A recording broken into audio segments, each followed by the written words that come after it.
சிறகடிக்க ஆசையிலே இன்னைக்கான எபிசோடு என்னன்னு பார்க்கலாம். மகேஷ் வீட்டுக்கு வந்துட்டு கிரிஷை கூட்டிகிட்டு போகலான்னு வந்திருக்காங்க. அப்போ முத்து கிரிஷ் கிட்டே கேட்குறாங்க, என்ன கிரிஷ் இன்னைக்கெல்லாம் உனக்கு போர் அடிச்சுதா?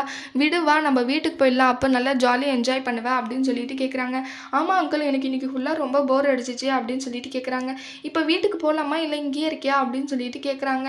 அப்புறம் இல்லை நான் உங்கள் கூடயே வரேன் அப்படின்னு சொல்லிட்டு கேட்குறாங்க. மகேஷ் சொல்கிறாங்க, அப்போ உங்கள் கூட வர விருப்பம் இல்லை போல அப்படின்னு இல்லைங்க, அவன் என் கூட வர்றதுக்கு தான் விருப்பம், அவன் ஏதோ யோசிச்சுட்டு இருக்கான் அப்படின்னு சொல்லிட்டு சொல்கிறாங்க. அடுத்து மீனா தண்ணி கேட்குறாங்க. அதுக்கு மகேஷ் வெளியே எந்திரிச்சு போகாமல் நீங்களே போய் எடுத்து குடிச்சுக்கோங்க அப்படின்னு சொல்லிட்டு மகேஷ் கிட்ட சொல்கிறாங்க. மகேஷ் ஏன்னா அந்த பேக் மேலே உட்காந்துட்டு இருக்காங்க. எந்திரிச்சா ரோகிணியோட வண்டவாளம் எல்லாம் தெரிஞ்சிடும் அப்படின்னு சொல்லிட்டு மகேஷ் அந்த பேக் மேலே உட்காந்துட்டு இருக்காங்க. மீனாவுக்கு ரொம்பவே சந்தேகம். மீனா வெளியே போனதுமே உடனே போயிட்டு டோரை லாக் பண்ணிடுறாங்க. அடுத்து ரோகிணி ஏன் நீ அவங்கள அமுச்சு விட்ட, டீட்டெயிலாக என்ன விஷயம்னு என்ன நடந்துச்சுன்னு சொல்லி கேட்கலாம்ல அப்படின்னு சொல்லிட்டு கேட்குறாங்க. மகேஷ் கோவப்பட்டு, நீ அமைதியாக இரு ரோகிணி, உன்னால நான் இவ்வளோ கஷ்டப்படுறேன், என்னை பற்றி தப்பாக நினச்சிட்டு இருப்பாங்க மீனா அப்படின்னு சொல்லிட்டு நினைக்கிறாங்க.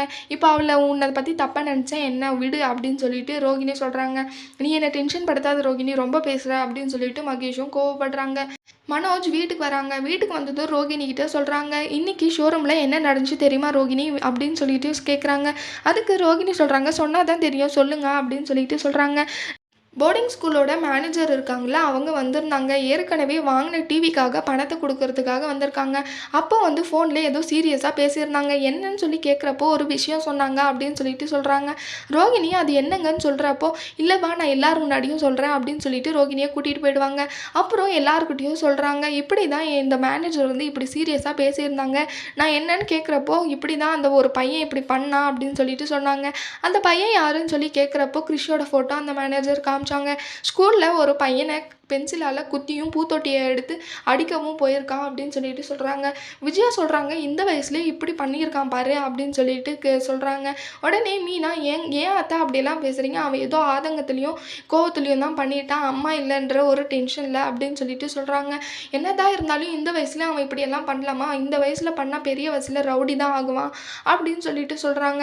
உடனே மனோஜ் சொல்கிறாங்க, இவங்க கூட சேர்ந்ததுனால தான் அந்த பையனும் அந்த மாதிரி ஆயிட்டுப்பான் அப்படின்னு சொல்லிட்டு, இவன் முத்து அப்படி பெரிய ஹீரோன்னு நினச்சிட்டு கிறிஷும் ரவுடி ஆயிட்டான் அப்படின்னு சொல்லிட்டு சொல்கிறாங்க.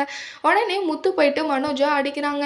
நான் என்ன ரவுடியான்னு சொல்லிட்டு, ஆமாடா நீ ரவுடி தான் சொல்லிட்டு மனோஜும் சொல்கிறாங்க.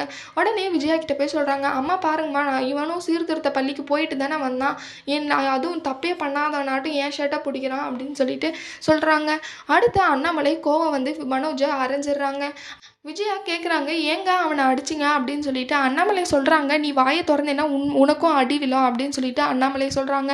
அடுத்து முத்துவை சமாதானப்படுத்தி அமுச்சு விட்டுறாங்க. அடுத்து விஜயா கிட்டே சொல்கிறாங்க, உன்னாலையும் மனோஜாலம் தான் அவன் வாழ்க்கையே போச்சு, நீங்கள்லாம் இன்னொரு தடவை முத்துவை பற்றி பேசுனீங்கன்னா நடக்கிறதே வேற அப்படின்னு சொல்லிட்டு அண்ணாமலை வார்னிங் கொடுக்குறாங்க. மீனா முத்துக்கிட்ட போயிட்டு, ஏங்க கீழே நடந்ததெல்லாம் எனக்கு ஒன்றுமே புரியல, என்னங்க நடந்துச்சு உங்கள் சின்ன வயசு வாழ்க்கையில் அப்படின்னு சொல்லிட்டு மீனா கேட்குறாங்க. முத்து மீனா கிட்ட சின்ன வயசு வாழ்க்கையை பற்றி சொல்லுவாங்களா மாட்டாங்களான்னு வரப்போகிற எபிசோடில் பார்க்கலாம். இந்த வீடியோ பிடிச்சிருந்தா லைக் பண்ணுங்கள். பாய்.